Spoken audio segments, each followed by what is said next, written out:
নমস্কার বন্ধুরা, দেখো তোমাদের সামনে একটা নতুন রেসিপি নিয়ে এসেছি। পটলের অনেক রেসিপি দেখেছি, এটাও পটল আলুরই রেসিপি, কিন্তু একটু অন্যরকম। দেখো পটলটা, আলু আর পটল একদম লাল লাল করে ভেজে নিয়েছি দুটো।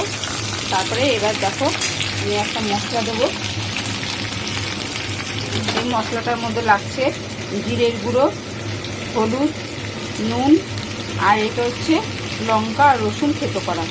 এই মশলাগুলো এর মধ্যে দিয়ে দেবো, দিয়ে তারপরে কষাবো।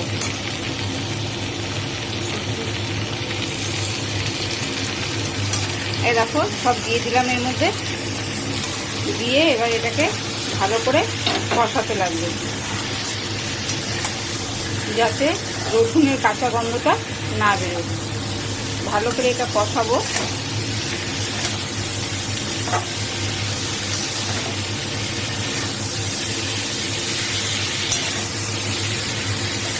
কষিয়ে নিয়ে তারপরে তোমাদেরকে দেখাচ্ছি।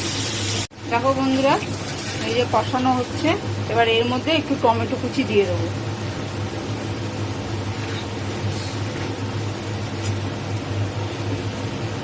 টমেটো কুচিটা দিয়ে দেওয়া হলো।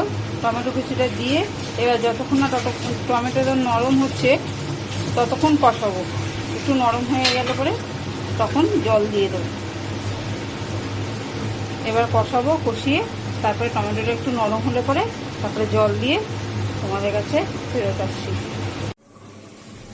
দেখো বন্ধুরা, এই যে জল দিয়ে টমেটোটা গলে এসেছিলো, ভালো করে কষিয়ে জল দিয়ে এই যে চাপা দিয়ে রাখলাম। এবার এটা আলুটার পটলটা ভালো করে সেদ্ধ হবে। সেদ্ধ হলে পরে তারপরে নামিয়ে নেব।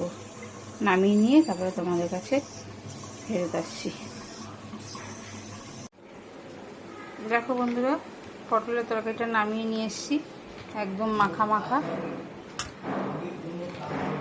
একদম মাখা মাখা করে একদম পটলের তরকারিটা নিয়ে এসেছি নামিয়ে। এই দেখো কি সুন্দর কালার এসছে।